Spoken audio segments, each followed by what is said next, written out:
Bun, trecem la fecioare. Hai să vedem, dragii mei, și la voi.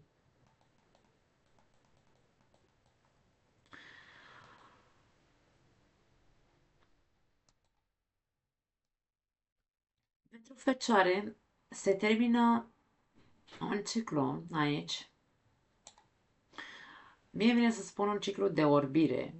14 ani, ultimii 14 ani, poate mai mult ultimii 3 ani, să zicem 2 ani jumate, 3 ani în viața multora dintre fecioare. Fecioare fiind ascendent fecioară sau cei care conține, casa 1 vă conține zodia fecioară. Da? Dacă aveți doar soarele în fecioară, nu garantez. Ceva va rezona, însă nu în totalitate. Însă, aici vorbim despre un ciclu care se termină, un ciclu de orbire și neasumare pentru unii dintre voi în ceea ce privește relațiile de cuplu, poate, relațiile cu ceilalți, poate că ați trăit într-un fel de, hai să spunem așa, mie vine să spun păcăleală. Când vorbim despre pești pe casa 7, pește pe casa 7 aduce foarte multă iluzie. Iluzie, deziluzie, haos, confuzie, cap în nori, mă îndrăgostesc, nu mă îndrăgostesc. Venus în pești este foarte îndrăgostită și sau se îndrăgostește de oricine, da? Nu are filtru. Venus în pești nu are filtru. Um, Însă, cu Venus retrograd, cu Mercur retrograd, ai regândit, ai revizuit, ceva s-a întâmplat pe zona relații la tine. Ai văzut anumite lucruri care, probabil, ai avut parteneri irresponsabili în ultimii ani sau tu ai intrat în relații și nu ți-ai asumat că intri într-o relație cu persoane frustratice care poate n-au nimic în cap sau visătoare, idealizau nu știu ce sau habar n-am, o viață frumoasă, dar era doar așa foarte mult bla bla bla bla, da. Cam asta e. Deci aici e vorba despre, ok, ați trecut prin tot acest proces. Acum se mută totul pe casa 8, pe casa transformărilor, pe casa morții. Aici vorbim despre un proces, pentru că e un proces de 14 ani, dragii mei, nu se întâmplă nimic peste noapte, însă ce ai învățat în ultimii ani pe relație sau din prisma relațiilor pe care le-ai avut, ce ai învățat? Tot ceea ce tu ai învățat te va ajuta să faci acest proces de transformare emoțională profundă foarte pozitiv. Vei fi războinicul care, ca și cum lupt, Doamne, să mă, nu știu, mă duc la terapie. Vei avea foarte mult curaj de acțiune în care să zici, dacă eu până acum, mie, relațiile mele din ultimii ani mi-au arătat o fațetă falsă a unor persoane, ce au vrut să mă învețe toate acele experiențe. Acum încep procesul de căutare interioară. Poate că și eu am o fațetă, hai să o numim așa, o fațetă egoistă, pentru că perbecul pe negativ este egoist, da? Poate că și eu mă ascund în spatele rănilor, Chiron în berbec, mă ascund în spatele rănilor și mă victimizez și nu văd această fațetă obscură care poate că pune presiune pe celălalt când sunt într-o relație, pentru că și casa 8 are legătură cu relațiile, da? Relațiile și mai intime. Între tine și cineva foarte, cu care ai o relație foarte intimă sau cu care vei avea în viitor, da? Pentru că vorbim de 14 ani, dacă vei cunoaște pe cineva nou, va fi cineva cu care tu vei intra într-un proces de transformare. Probabil că vei mai învăța alte lucruri despre tine, pentru că e întotdeauna despre noi când vorbim despre harta natală. Însă, un amănunt. Chiron în casa 8 ne arată, sau pentru voi ne spune că trebuie să-ți revizuiești frustrările emoționale, frustrările sexuale, rușinea, respingerea și toate tabuurile care le ai. Revizuiește toate aceste puncte. Um, cum este un proces, casa 8 este un proces de moarte și transformare și vorbim despre, um, hai să spunem, noaptea neagră a sufletului, cum am zis, da? E prețul care trebuie plătit într-un fel sau altul, este că vei fi pus față în față cu celălalt cu care vei avea o relație intimă, ca să vezi dacă există sau nu reciprocitate. Sunteți oferiți amândoi același lucru în această relație? Sunteți corecți? Vă sprijiniți unul pe celălalt? Sunteți pe 50-50? Sau bagi supreși? Pentru că în casa 8-a, când nu se face un proces, băgăm supreși. Ne facem că nu vedem. Da? Însă vom fi acizi, vom fi egoiști și așa mai departe. Toate aceste planete, mai ales Saturn, când intră pe casa 8-a, Saturn vine și spune, ok, realitatea, tu ești așa, o să zică Saturn, tu ești așa. Ce faci cu ceea ce tu conții pe parte de umbră? Ce faci cu acele lucruri care zac în tine? Trebuie să faci ceva. Trebuie să eliberate. Casa 8 este casa morții, a transformării, a eliberării emoționale profunde. Da. Cam asta începe pentru voi, dragii mei. Așadar,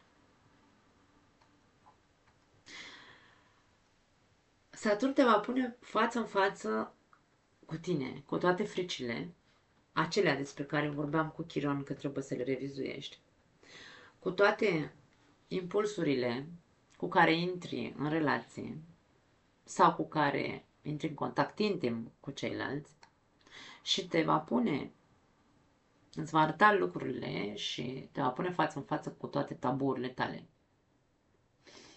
Fațeta ta obscură va fi pusă în lumină într-un fel sau altul ca să o poți transforma în acești ani. Marte, hai să-l vedem pe Marte. Marte intră în casa ta a 12, o altă casă de apă, o altă casă inconștientă sau ceva de, nu neapărat inconștientă, ci profundă, profundă, am să zic, da. Acest Marte intră în casa ta a 12 și vine plin de frustrări adunate din casa 11, adunate în legătură cu anturajele tale, cu prietenii sau grupurile de persoane. Iar acest Marte intră în opoziție cu Pluto din casa ta a 6-a. Casa, sau axa, mai bine zis, axa, pardon că intră aici în casa 12, axa 12, 6, casa 12, casa 6 este numită axa spiritualității sau axa sănătății, sănătății psihice și sănătății fizice. Poate că va aduce un fel de tensiune din punct de vedere al sănătății.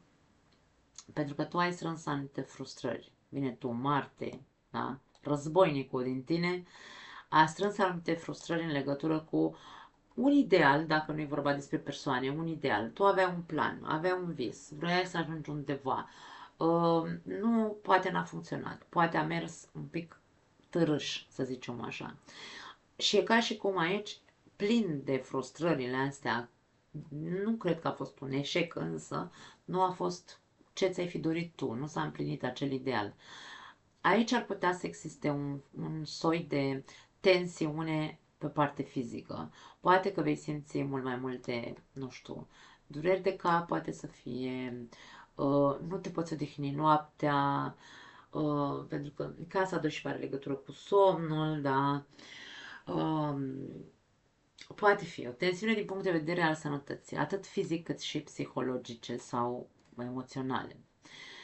Această tensiune trebuie conștientizată și eliberată într-un mod foarte conștient, analizând într-un fel sau altul modul în care ai gândit până acum, pentru că presiunea pe care a strâns-o sau frustrarea pe care a strâns-o Marte până acum ar putea să aibă legătură cu tot ceea ce se va activa în tine acum. Dacă vei simți tensiuni din punct de vedere psihic sau psihologic, emoțional sau fizic, e vorba despre a începe să îți analizezi stilul de viață un pic pe care l-ai avut în ultima perioadă. Pluto pe casa a 6-a, aici activează zona sănătății, zona rutinei, zi de zi. Ce stil de viață ai avut? Ce stil de viață vrei să ai? Pentru că Pluto va sta în zona aia 20 de ani de acum înainte.